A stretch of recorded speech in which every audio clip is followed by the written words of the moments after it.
और अभी आपको अहम खबर से आगाह करेंगे। जमात इस्लामी और पीटीआई के एहतजाज से जुड़वा शहरों के मकीन इस वक्त परेशान हैं। कंटेनर्स लगाने से रास्ते भी बंद हो चुके हैं, जबकि मेट्रो सर्विस भी मुअत्तल है। रावलपिंडी और मोटरवे चौक में से जमात इस्लामी के मुतादिद कारकुनान गिरफ्तार कर लिए गए हैं। डी चौक पहुंचने वाले कई कारकुनान भी जेर हिरासत हैं। जहां पर रुकावट होगी वहीं पर धरना होगा। और मजीद तफसीलात जानेंगे मोहम्मद आलिजा से। आलिजा, आगाह कीजिएगा, क्या सूरत हाल देख रहे हैं इस वक्त? देखिए, अब से कुछ देर पहले हमने आपको आगाह किया, डी चौक पर अब तक तकरीबन 20 जमात इस्लामी के कारकुनान को गिरफ्तार किया गया है। और इससे पहले पाकिस्तान तहरीक-ए-इंसाफ ने भी एहतजाज की कॉल दे रखी थी, लेकिन उन्होंने अपने एहतजाज की कॉल फिर तक मुलतवी कर दी है। उनका ये कहना है कि हमें इस्लामाबाद हाई कोर्ट से ताहाल जलसे की इजाजत नहीं मिल सकी और हम कोर्ट ऑर्डर को कंप्लाई करेंगे। जबकि जमात इस्लामी के जो अमीर हैं उनका ये कहना है कि कारकुनान को अगर गिरफ्तार किया जाता है और जहाँ जहाँ उनके रुकावटें डाली जाती हैं वहाँ पर बैठ जाएं। और अब इत्तलात ये है कि एक्सप्रेस वे पर जमात इस्लामी के कारकुनान की एक कसीर तादाद मौजूद है। वहाँ से भी कारकुनान को गिरफ्तार किया गया है, लेकिन वहाँ पर चूंकि तादाद बहुत ज्यादा है तो उनके और पुलिस के दरमियान मुज़ाकरात जारी है। जबकि इससे पहले हमने आपको आगाह किया कि फैजाबाद का जो मुकाम है, जो बोटल नेक की हैसियत रखता है रावलपिंडी और इस्लामाबाद को आपस में जोड़ने का, वहाँ पर पुलिस की एक बहुत बड़ी तादाद मौजूद है। कंटेनर्स वहाँ पर लगाए गए हैं। रावलपिंडी से इस्लामाबाद में दाखिला तकरीबन नामुमकिन है और जिसकी वजह से पूरे दिन शहरियों को बहुत ज्यादा शदीद मुश्किलात का सामना रहा।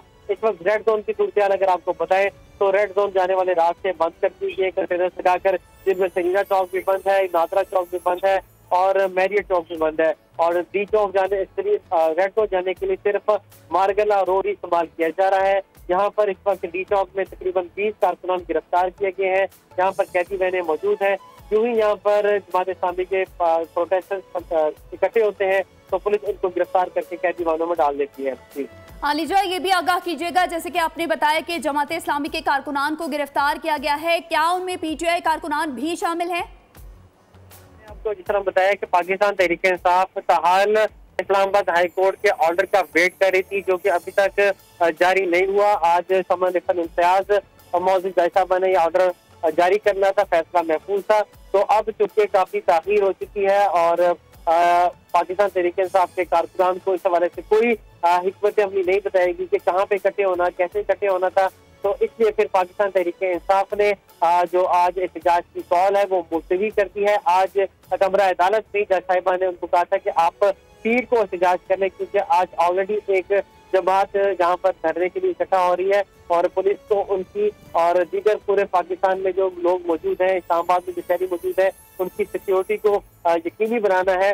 तो उसके पेश नजर अब आमिर मुगल जो रीजनल सदर है पाकिस्तान तहरीक-ए-इंसाफ के, उन्होंने वीडियो पैगाम जारी किया है।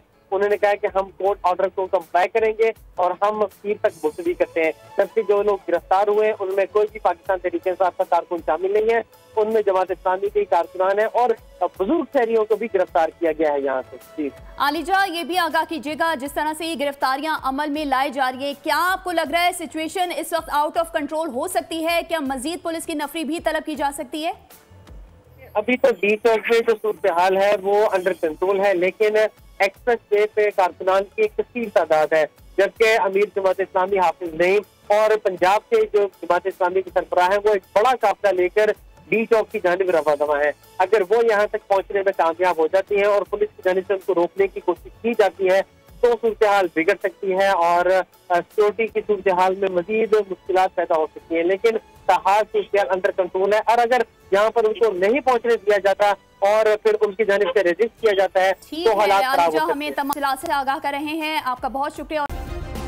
सब्सक्राइब करें और बेल दबाएं ताकि कोई खबर रह न जाए।